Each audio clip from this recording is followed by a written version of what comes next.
And we welcome you into the Unrivaled weekly game preview show ahead of Penn State and UMass back at Beaver Stadium after the bye week. The Nittany Lions ranked 6th nationally, unbeaten on the year, the final non-conference game of the year. Homecoming, the Generations of Greatness game.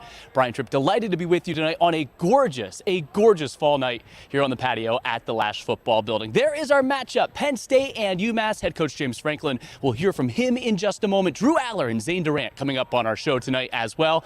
And we're going to be joined the rest of the year by former Nittany Lion and current NFL standout Jason Cabinda. We'll break down the game as well as we welcome you into another edition of the Unrivaled weekly preview show. Head coach James Franklin coming up in just a moment ahead of Penn State and UMass at Beaver Stadium on Big Ten Network at 3:30 on Saturday. Penn State coming off that win at Northwestern had to rally in the second half. Here's head coach James Franklin with more on this week's game. I want to thank you guys because a bunch of you guys have kind of covered this.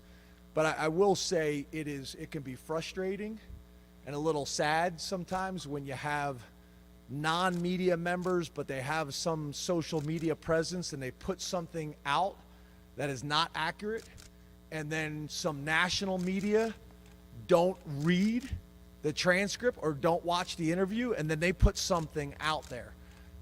Anybody that watched the entire interview or anybody read the whole transcript, I was actually complimenting the schools from a scheduling perspective. It's what we've been doing. Even in the question that was asked to me, that's what was said. So I know every fan base and different school is looking for a reason to get angry and get mad and get motivated or something. But you know that to me is disappointing when real media members grab a partial quote and use it out of context. That's frustrating and disappointing. So I'm not talking to this group because I think you guys all saw it the same way, and some of you guys have put out some articles about it, and I appreciate that. But that's disappointing. And to me, you can't control the person that just has their own little social media page or whatever, and they're doing it from their mom's basement. I can't really control that person. But it's disappointing when I think some respected national and other people put things out that are inaccurate and don't do the homework of actually watching the interview or reading the transcript. So that's it. Open up the questions.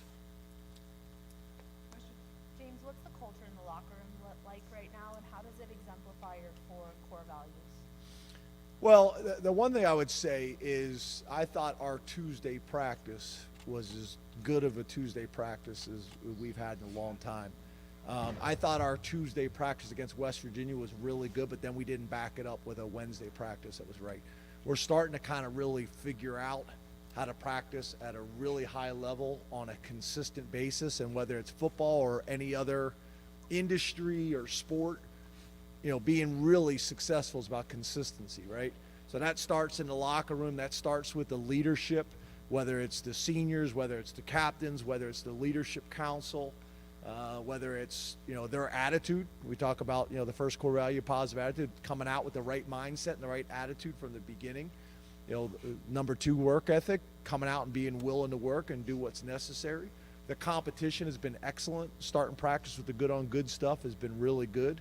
And then sacrifice, that's been something I think that's been really apparent.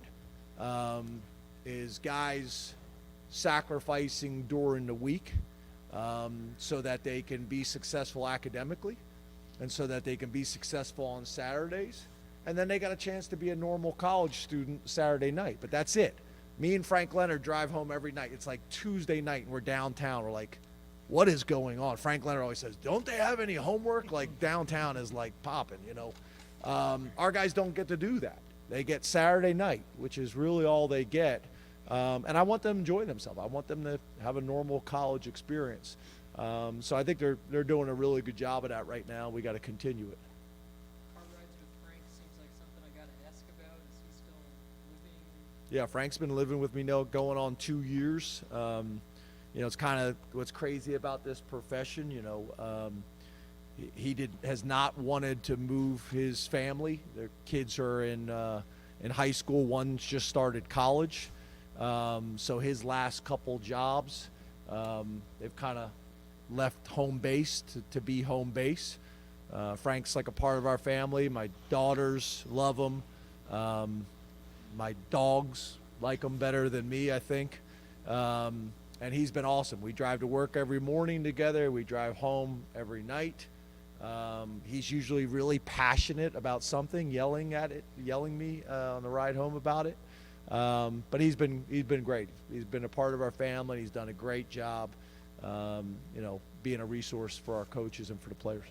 James, with Johnny Dixon, his ability to play both inside and out, that was really come up last year. How much has that allowed Manny to do, or what has that unlocked for the defense? Yeah, I think in general, I think on defense, when you have depth and talent at corner and on the D-line, it really opens up a lot of opportunities for what you want to do defensively, because those positions either can dictate in a positive way what you can do to attack the offense, or they can limit you in trying to protect those positions. So we're fortunate. Again, we've talked about the corners a lot, and Terry and the job he's done. Also the fact that our corners can cover and tackle. They're physical and they're tough, which is not always the case. And that we have, depth and size and athleticism at the defensive line position. I think it allows Manny to do a lot of different things that not only Manny wants to do, but the defensive staff wants to do. Allows you to be creative, because you can leave those guys on an island from time to time if you want, which allows you to get extra numbers into the box or cause issues from a pressure standpoint on the quarterback as well. James, how have you seen Drew Shelton go from being the starting left tackle for Final Five in the Rose Bowl to taking a step back and being the second team on both sides of the ball? Obviously not an easy thing for a lot of people to do. How has he kind of dealt with that now? Well, first of all, it's probably a little bit like kind of how you talk about it is different than how we talk about it, and hopefully how he sees himself. I hope he views himself as a starter and is preparing as a starter. Some guys have the ability, it comes easy to them to flip to either side of the ball. We've been getting Caden some guard work. Well, a lot of times we like guys, if they're right tackle, to stay right guard. He's actually comfortable at left guard. That's unusual. Different stance, different footwork. So I think at first, Shelton, that transition going from left side to right side was hard on him. But he's adjusted really well, and I think our coaches and his teammates have a lot of confidence in his ability to do it. He's approaching it the right way. He's gotten bigger and stronger. I think last year he was just over 300 pounds, and this year he's, more in the teens, 312, 313, somewhere around there. So he's doing a really nice job, and tackles are hard to find.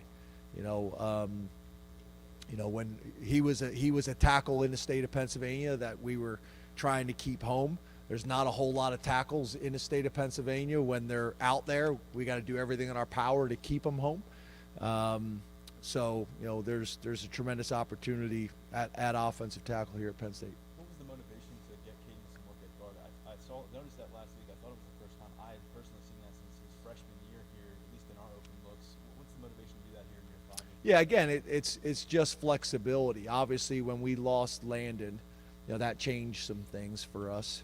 I think Caden's a guy that has the feet and athleticism to play tackle, but he's also got the size and the power to play guard. He's 330 pounds or somewhere around there. So he just creates flexibility. That's good for us, and I think it's going to be good for him long term as well. James, Mike Yursich said something last week about Nick and Katron trusting their instincts. What does that mean for a running back? Is that something that's just inherent in them, that they see things, or is it something they develop? Can you talk about that? I think for the most part, if you're a good one, you kind of have that. You either have that or you don't. And I think what Mike's talking about too is something that we have to be careful of as coaches is, sometimes, you can overcoach a running back. And I'm not saying we're doing that, but I think that's a little bit, what Mike's talking about is those guys, they have an uncanny way of kind of seeing and feeling things that the average human being can't. So allowing those guys to trust that, I think sometimes if you, as the offensive coordinator or running backs coach or the head coach, if you're kind of questioning a running back's decision, what you don't want is for him to second guess himself in the hole. Just do what comes natural to him. He's been doing it his whole life. And those guys have shown the ability to do that. So, playing fast, playing aggressive, having fun, trusting your instincts, and just going. James, we haven't seen them in live action since that open scrimmage in August, but what have the freshman running backs, London and Cam, done to this point on this fall? Again, we just haven't had those looks done. Yeah, we've been pleased with both of them. Really have, both mentally and physically. They both came in a little bit undersized, so being able to get Trey in here has been really valuable because you weren't dependent on an undersized true freshman back to be your third back. I think they both came in 170, 175, somewhere around there.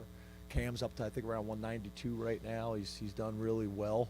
London has struggled to put some weight on. But in terms of football IQ, in terms of kind of their instincts and vision, they've shown that. Their ability to pass pro, they've shown that they'll be tough and stick their faces in there. The Sunday night scrimmages have been really good. So I think both of those guys, if they're willing to do the things off the field, specifically in the weight room and nutrition and things like that, then I think they both have a chance to have bright futures. And I think there's some excitement about those two guys. A lot of these guys, hopefully you'll have the opportunity to see late in the year, because for a lot of these guys, we're saving at least 2, if not more games for at the end of the season. So, we can basically play them, whenever's needed. That could be on special teams or offense and defense.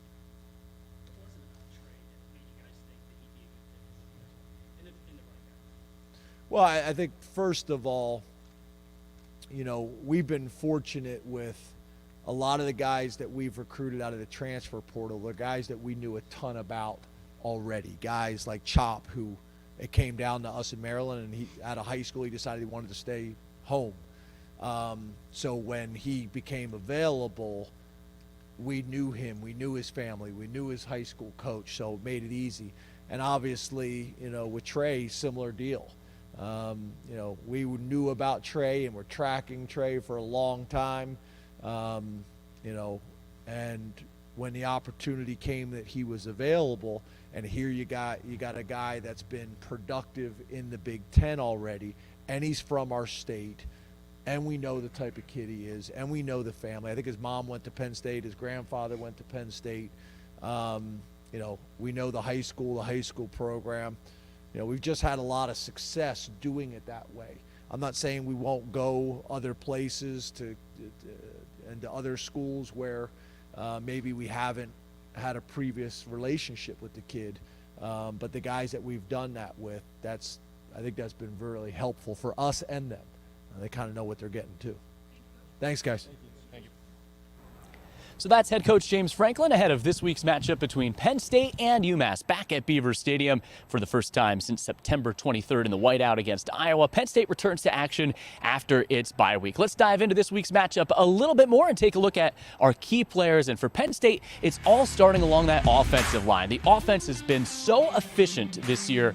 The offense, the rushing game, 195 yards per game, only allowing 3 sacks in total so far against. And you just love the way that they're dominating the line of scrimmage. They're controlling the football, lead the nation in time of possession, over 36 minutes per game. And oh yeah, plus 11 in the turnover differential. That also leads the nation. It's all starting along that offensive line, paving the way for those running backs. There goes Nicholas Singleton into the end zone earlier this year against Delaware and giving Drew Aller plenty of time up front. And there it is, that Nittany nudge. That's what we're going to coin that, the Nittany nudge, getting that first down there against Iowa. So that's on the offensive side of the football. Let's shift to the defensive side of the football. And this secondary, all 3 levels of the defense have been good, but the secondary, the no-fly zone, allowing 140 passing yards per game this season. That, again, ranking right at the top of the country. 12 forced turnovers this season. You see their ability to get after the quarterback then. It's a combination of getting after the quarterback, having lockdown corners on the outside. What a great combination Penn State has right there when you're trying to defend the passing game. And then they've been so effective against the running game. It's all 3 levels, as we talk about. And a guy coming off, I think, think, his best game as a Nittany Lion at Northwestern. Linebacker number 41, Kobe King, this season, 14 tackles. He started every game, had 2 tackles for loss and a sack in that game against Northwestern. And Penn State continues to get after the quarterback. Some of the numbers, really, as we take a look at some of Kobe's highlights here, what this defense has been able to do: 18 different players with a tackle for loss, 14 different players with a sack this season, and 7 sacks in that game. Seeing him right there against Northwestern. Penn State last time out against the Wildcats. But this week, a non-conference matchup with UMass at Beaver Stadium, 3:30 on Saturday. And here are the players to watch for the Minutemen. They're coming off some pretty gaudy offensive numbers for UMass, even though the record may not be where they want it this season. K'Ron Lynch-Adams, running back, career high 157 yards against Toledo on Saturday. You see his season numbers there: 130 carries, 661 yards, and 6 touchdowns. Wide receiver number 8, Anthony Simpson. He, again, coming off a big game last couple of times out. 7 receptions each of the last 2 games. You see his season numbers there. And then Billy Wooden on the defensive side of the football. 28 tackles, 4.5 sacks, 8 tackles for loss this season. Those are our players to watch going into this week's matchup for the Minutemen. So Penn State kicking it off at 3:30 at Beaver Stadium on Saturday. We appreciate you joining us tonight for the Unrivaled weekly preview show. We'll have plenty still to come here tonight. Let us know where you're watching from. Just give us a shout out in the comments right there. But our game week coverage begins already on Tuesday with Coach Franklin's press conference. Then Wednesday, our Unrivaled weekly preview show. Tomorrow night, the Penn State coaches show featuring head coach James Franklin at 6 o'clock. And then that very, very busy Saturday game day schedule highlighted its homecoming, the Generations of Greatness game. You really take a look at it there. The parking lot's opening 8 a.m., rain or shine. We want to see you out there, Penn State fans. Attendance has been awesome this year, 110,000 plus all year long. Team arrival at the stadium at 1:30. Welcome the team as they get off the blue buses.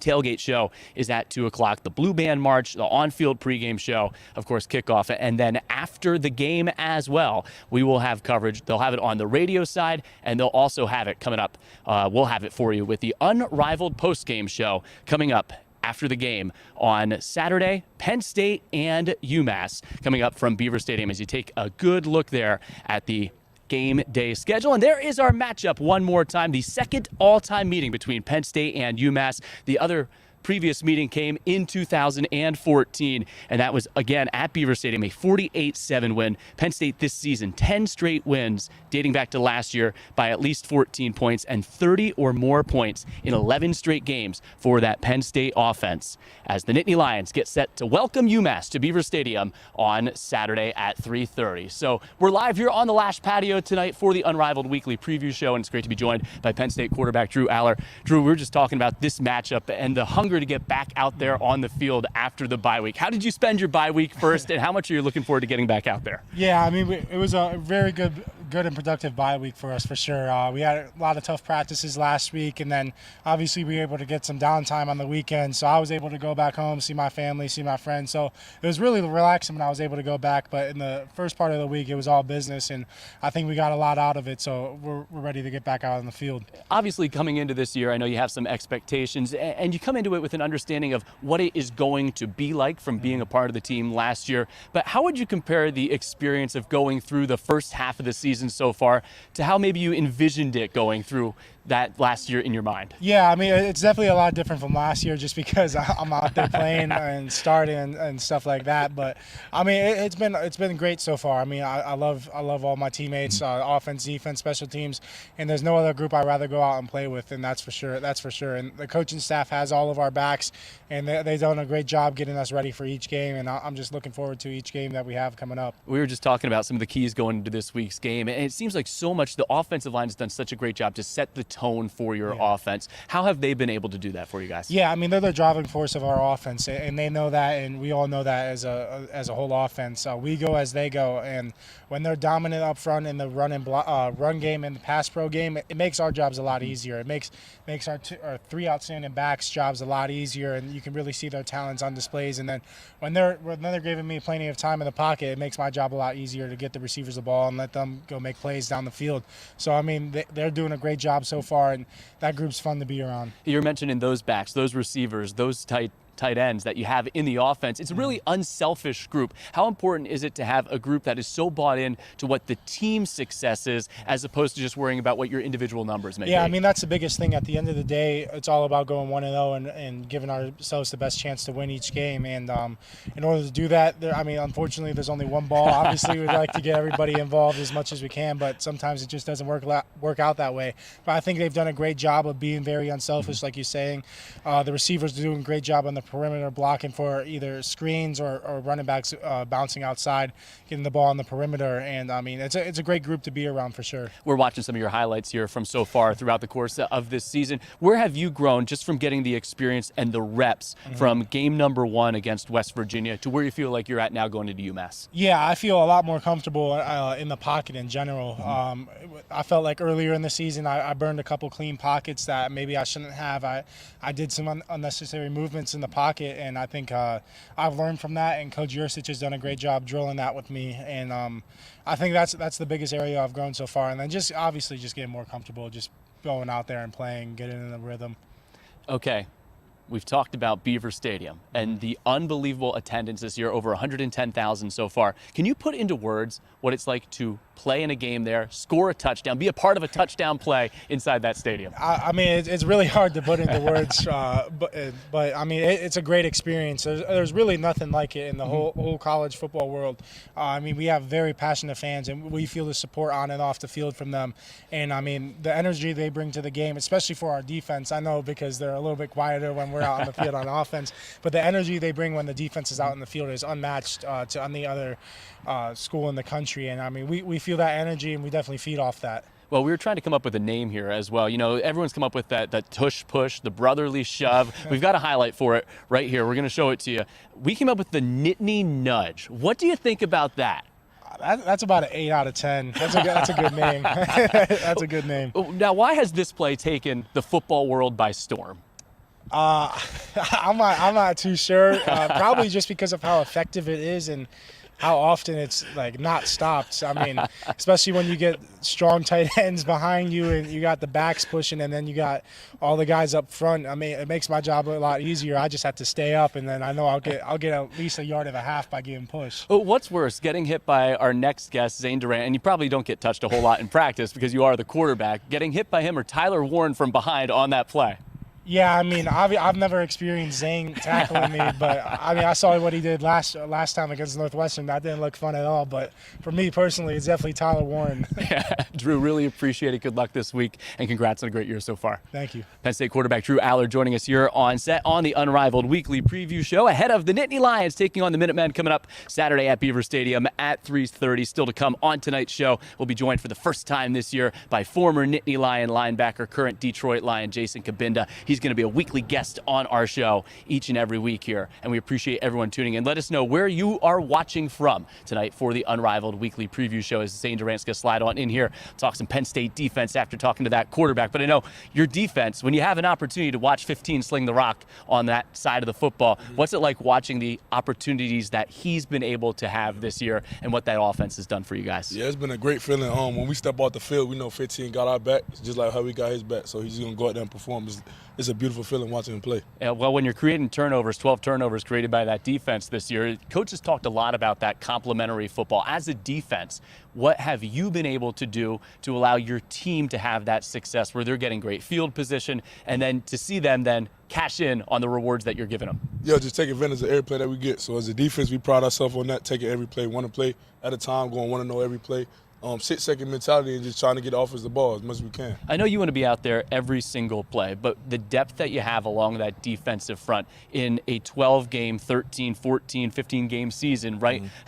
How will those dividends pay off as the season wears on? Like, where's your body at right now for it being week number 6 and coming off a bye? Oh, yeah, it's amazing, man. I love it. People talk about it all the time, but they don't really understand how much that actually helps our bodies. In off week, bye week, we took care of each other. We got so many reps that we split up, so everybody not taking a huge load on themselves. So everybody as a D-line are pretty fresh right now, so I think we'll be straight by the time the end of the season comes. Zane, how'd you spend your bye week? Just working, perfecting my craft. I got a little rest, healed myself, ice tubs and stuff like that, but, trying to get better. What do you like to do away from the football field? I like to play the games, or eat. Obviously, you know what I'm saying, keep my weight up, just hang out with my teammates, stuff like that. You talk about that bye week and the preparation of what is ahead. How important is it to go into a week like this, knowing that it's non-conference? You just played some tenacious Big Ten games. You had to go on the road to Illinois, had to go on the road, come from behind against Northwestern. Where does that 1-0 mindset start with on your football team going into this week's matchup against UMass? Yeah, I mean, it never left. Every game, it don't matter who we play against. We play nameless opponents. So regardless, we take it as an opportunity to get better. Whoever we play, whenever we play, we're just going to give it our 100% and go 1-0. What's made your defensive line so good this year? I'll just say our bond. We all kind of know how to play. We all experienced with the playbook and stuff like that, the play style with Coach Diaz. So I think having that second year under our belt made us more comfortable playing with him. Yeah, where has that comfort level really helped from year one with a new coach, coordinator, into year two? Yeah, it's helped a lot. So you know him, he know you like the back of his hand, you know him as well. So what he's looking for on the field, you already kind of know what he is expecting at those plays. What did it feel like to come after the quarterback? Big spot there, too, along the goal line and get that sack on the road at Northwestern. Yeah, man, it was an amazing feeling having my brothers doing their assignment. I came free, and I just made a play. That's a defensive tackle's dream come true, right? You see the Definitely, quarterback there, yeah. you're right through that line of Definitely, scrimmage, yeah. unblocked coming in Yeah. there. You guys have done such a great job of getting and making plays on the other side of the line of scrimmage. Yeah. What's the mentality when you take the football field to know that you're trying to make game-changing plays on defense? Yeah, we that's our scheme as a defense. So make plays, try to make as much negative plays for the offense, positive plays for us. In their backfield, you play on their side a lot of scrimmage and be as disruptive as possible as we can. We talked about comfort from year one for year two because of the coordinator and the system. Final question for you, for yourself. Now this year, where are you more comfortable? How have you grown as a college football player? I say everywhere. Just knowledge for the game, I've grown a lot. My freshman year, I didn't really know too much about playing college football. You know, it's a lot more difficult on the offense side of the ball. So now I'm starting to figure out what they do in tendencies like that. So that's been able to help me in my game this year. You have the wings down there after practice today? Yeah, I did. Yeah. Ranch or blue cheese? Ranch, always. Blue cheese, nah. Well, I know you're hungry for more, Zane, so we'll let you get on out of here. Appreciate the time tonight. Appreciate Thanks you. so much. Good luck this week. Thank you. Zane Durant joining us here on the Unrivaled Weekly Preview Show ahead of Penn State and UMass coming up Big Ten Network Saturday. 3:30 at Beaver Stadium. So Penn State and UMass, our matchup this week. Let's take a look at what some of the Nittany Lions did at the next level with our look back with our NFL highlights from this last weekend. Steelers rookie cornerback Joey Porter Jr. recorded his first career interception late in the fourth quarter to ignite Pittsburgh's comeback win over rival Baltimore. 49ers defensive lineman Kevin Givens with this fumble recovery and picked up a sack in a huge win over the Cowboys Sunday nights. Finally, punter Blake Gillikin averaged 55 yards per punt, including booming a 62-yarder in his Cardinals debut.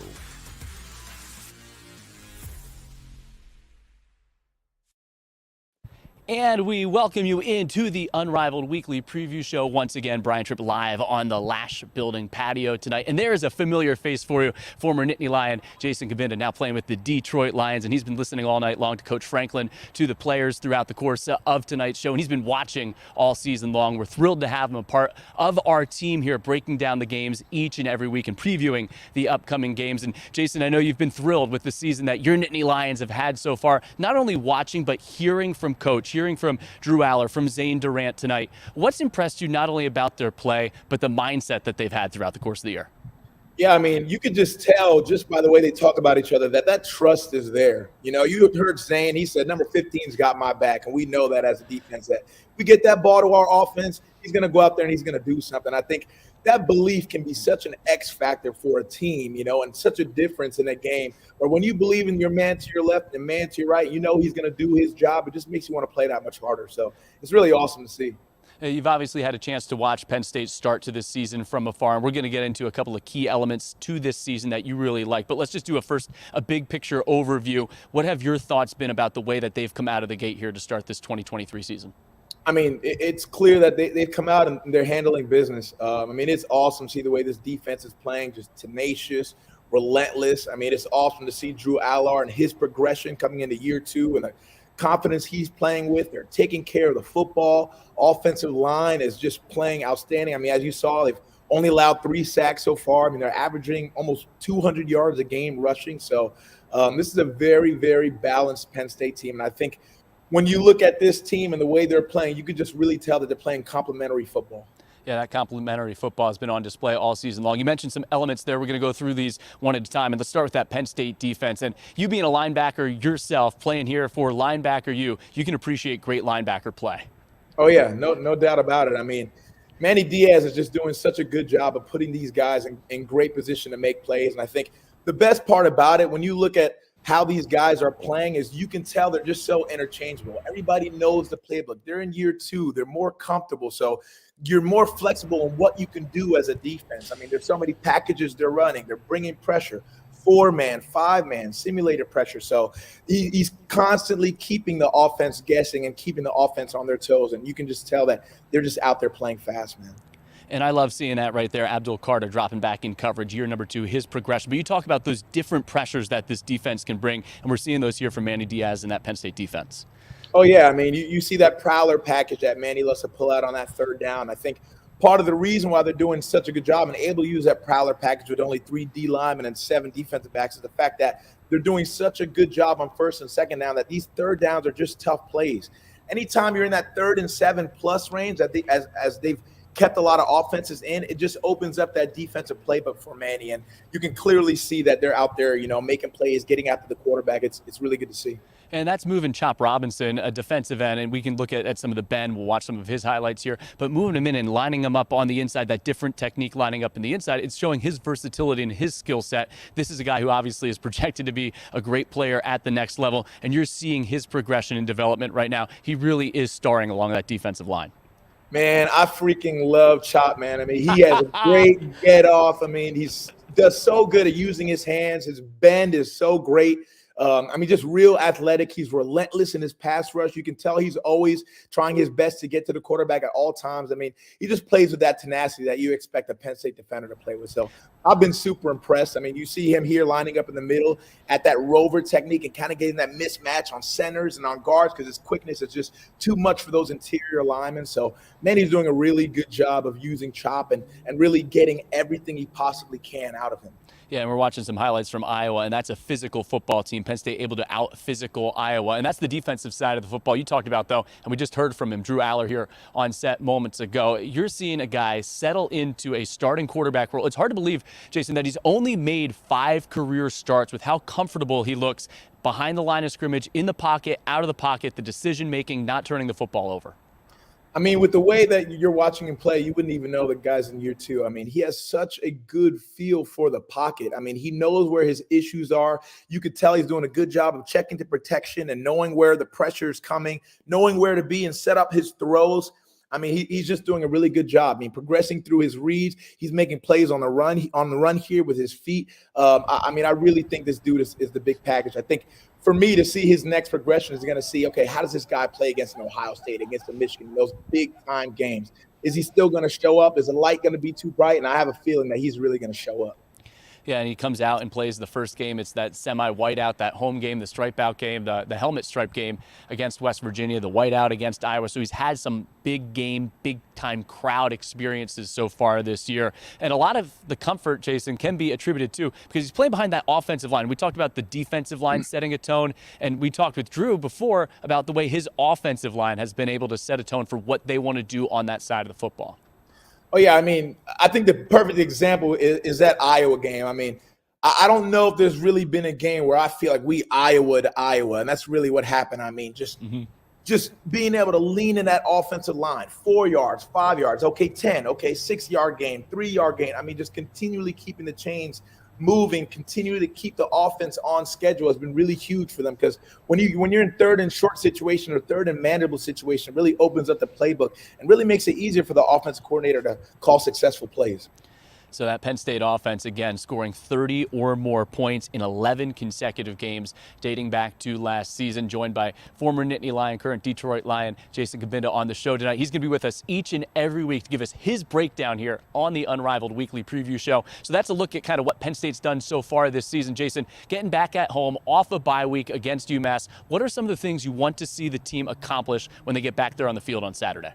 Yeah, I think when you come out against maybe an out-of-conference opponent that you're expected to beat by a lot and stuff like that, there can be somewhat of a tone of coming out sluggish. I want to see this team come out fast. I want them to come out with that attitude that we're going to step on your throat. You don't belong on the field with us. Now, that's truly how I feel. I want to see this team come out and play. They got good players. They have good skill position players. They got a good running back, a good receiver. I think the biggest thing for this game is going to be them coming out and controlling the line of scrimmage, because I truly believe that along the offensive line or defensive line, there's no reason why they shouldn't dominate. Man, this is awesome. I can't wait to do this every week with you. You've had a great season so far. Your Detroit Lions are hot. Your Nittany Lions are hot.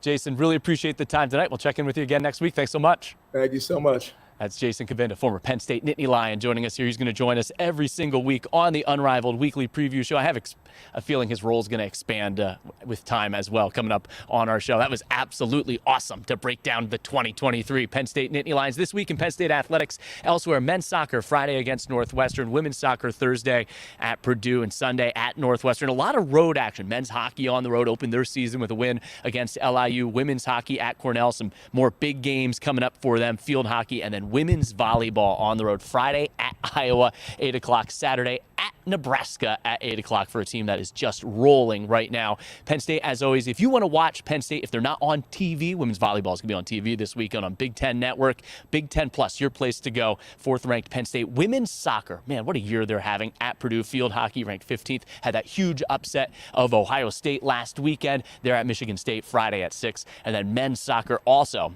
again, just a busy couple of days coming up here. A lot of these teams on the road as we celebrate homecoming here in Happy Valley.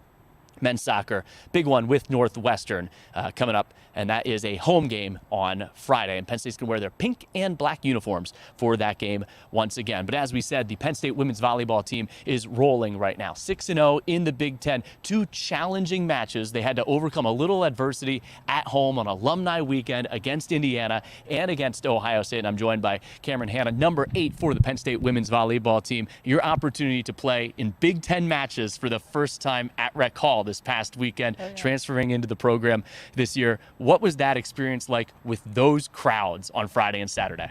That was crazy, insane. I can only say that, we love our fans. They will come out for us regardless. Whether we win or lose, they're going to support us. So that's what we love the most about them. But I will say the student section they really came out for us this weekend, and that was big to see it too. Well, I know as the year goes on, there's going to be experiences that help form a team and get them to where you want to be. And everyone knows what the expectations and hopes and standards are when you put on that blue and white uniform. To get pushed by Indiana and Ohio State this weekend, what did you learn about your team, not only to come out of it, but come out of it with 2 W's? I think we learned that it takes communication and it takes camaraderie. We have to have each other's backs the whole time, and that's what's fun about being with this team, is that we're going to have each other's backs and we trust each other, and it's only going to get better as the season goes on. So I'm so excited to see that. Well, I know part of that is having that connection with Mac Pedraza, your setter, and talk about having your back. That was a big one for her against Ohio State on Saturday. We're watching some swings here from you, getting those sets on the outside. What has that connection, how have you developed that connection with her so far? Yeah, I mean, Mac is definitely different than any setter I've worked with. She is extremely capable of setting me the ball from anywhere, so that's something that I have had to learn and trust her. But she's insane, and I love working with her and just figuring out what she can do and her figuring out what I can do, and only going up from here. When your team is at its best, what makes your team click? I mean, having all 19 players on our team work together, not just the 6 people that are on the court, is extremely important for us, knowing that the teammates on the bench are telling us what's open, and we come off the court and we're like, hey, what do you see? And that helps us so much. So just when everyone's involved, that's when we're at our best. Your block has been really good right now as well, setting a tone, that physical. We just talked about physicality with the Penn State football team, setting that physical presence up at the net. How important has that been to your run here that you've had to start Big Ten play? Oh, extremely important. I think that's something that I've taken as a challenge coming in. I was like, I'm going to have bigger hitters coming into the Big Ten, and I've just had to be gritty about it and know that you're not going to get every block, because not even the best hitters in the country get every block, but just staying resilient and knowing that my time will come and I'll get that block, and then that gives me the confidence to just keep pushing forward. What has been the points of emphasis this week in practice to continue to improve each and every time, knowing that you got 2 tough road matches coming up at Iowa, and then obviously great environment going on the road to Nebraska? Yeah, I mean, knowing we've got 2 tough matches coming up, we have to just work to get better every single day. We can't look ahead to any one match, and we can't look ahead to the next next day. It has to be right there in that moment, and working on, like you said, blocking and also defense, because we know that the teams we're playing will be gritty and they want to win as bad as we do. So that's the beauty of this conference. Every game is going to be gritty and physical, and that's what makes it fun. Wearing that blue and white, has it been everything you've imagined so far? Absolutely. I mean, everything I've imagined and more, Yeah. especially because this team is so special and we work together and we have fun together. It's not all about just working hard and grinding out every day. We laugh, and that's what makes it fun. When you come into a new environment, and look, it wasn't just yourself. There's so many different new pieces this year, and Yeah. Mac and Jess, and obviously there's a great foundation already in place. How long does it take? How do you develop that chemistry, that team, that culture, that bond, and kind of identify what that team's personality might be that year? I will honestly say the strength of the schedule of our preseason Yeah. really helped us through that. I mean, the losses that we had really showed us like what we needed to go back and work on, and it also showed us like how we were going to step up, each and every one of us. It wasn't like 2 or 3 leaders. It was all 19 of us really working together and putting one piece forward and putting it together. Well, I'm not even going to talk about the goal of going back to Amalie Arena down in Tampa, a nice, warm, Yeah, sunny not Florida. yet. The goal is Iowa Friday. Cameron, good luck. Thanks for the Absolutely. time tonight. Really Thank appreciate you. it. Cameron Hanna joining us from the Penn State women's volleyball team. They're on a roll right now. Let's take a look at our Penn State Student Athletes of the Week presented by MI Windows and Doors. Caitlin McBean from Penn State women's soccer and Ryan Kerwin. A couple of points for Ryan Kerwin as Penn State men's hockey opened the season with a 3-2 come-from-behind win on the road at LIU. The Penn State Coaches Show is tomorrow featuring James Franklin. Penn State men's lacrosse head coach Jeff Tambroni, coming off a Final Four appearance last year, will be the special guest to kick off that show. That's at the Field Burger and Tap. It's presented by Pepsi. That's tomorrow at 6 o'clock to continue our game week Penn State football coverage. As you can see, Tuesday, Wednesday, then Thursday in the books. It all leads into a busy day on Saturday at Beaver Stadium ahead of the Nittany Lions taking on UMass. Parking lots open at 8 a.m. Can't wait to see everyone out there. Pack that stadium, pack the block party, enjoy the live music, enjoy all the food, everything that goes on, the pageantry around college football. It's homecoming. There is our block party map for this week. A couple of great bands, and then obviously Team Arrival. As you can see, it's the Generation of Greatness game and homecoming, still military appreciation, the Stripe Out, Senior Day, all to come. But let's first focus on UMass coming up on Saturday. And after the game Saturday, we'll have the Unrivaled post-game show for you. Immediate reaction, exclusive content following the game between the Nittany Lions and the Minutemen. There is Beaver Stadium, the shadows of Beaver Stadium. You know, the end zones earlier when the sun was up, we could still see those end zones. They're painted. They're ready to go. Special look for this week's Generations of Greatness game and homecoming. Well, thanks for being with us here tonight on the Unrivaled weekly preview show. Actually starting to get a little bit chillier here on the Lasch patio as we hit fall. We're into October. This is football weather now. We can't wait to be back at Beaver Stadium on Saturday. Appreciate all of our guests and their time here tonight. Obviously, Cameron Hanna from the Penn State women's volleyball team, trekking all the way across campus. Drew Aller coming up, Zay Durant, and then Jason Cabinda. What a great addition he is to our weekly coverage here for Penn State football. We're watching those comments. We see where everyone's watching from tonight. Really, really appreciate you taking time out of your Wednesday to tune in to our show. We'll talk to you Saturday after the game, Penn State and UMass, but appreciate everyone tuning in tonight. Great work by Ross Woomer, Alyssa Wagner, all their help. As always, I'm Brian Tripp saying so long. Talk to you on Saturday after the game, Penn State and UMass. Can't wait to be back inside Beaver Stadium.